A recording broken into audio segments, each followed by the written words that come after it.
Buying car parts can be expensive. Take this light, for example. This is made by Honda, and it's just under 300 bucks for this part.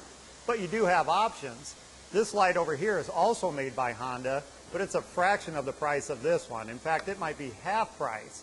Now, how can that be? Well, that's because this is a used part, and you can find something like this at a salvage yard.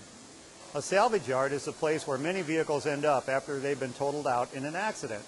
It's hard to imagine that something like this is valuable to anybody, but a salvage yard can turn this crash into cash.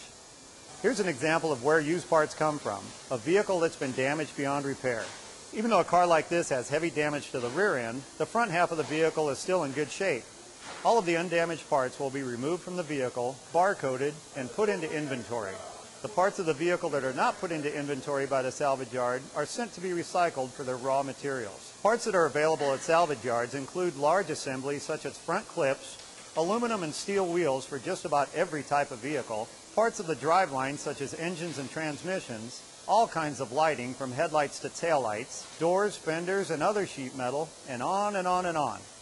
Just about anything you need can be found at a salvage yard.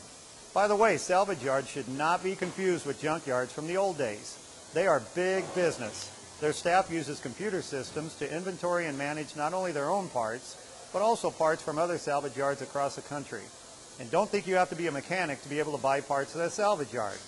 They are open to the public, so give them a shot. You can search online for used parts as well, and sometimes you can find a pretty good deal that way.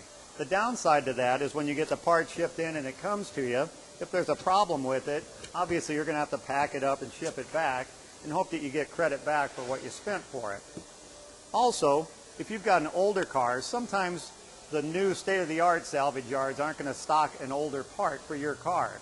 But you can go to places where you pull the part yourself and you can find parts for older cars. So the parts are available if you're willing to get your hands a little dirty. For Channel 6 News, I'm Jim Champion, the Auto Guy.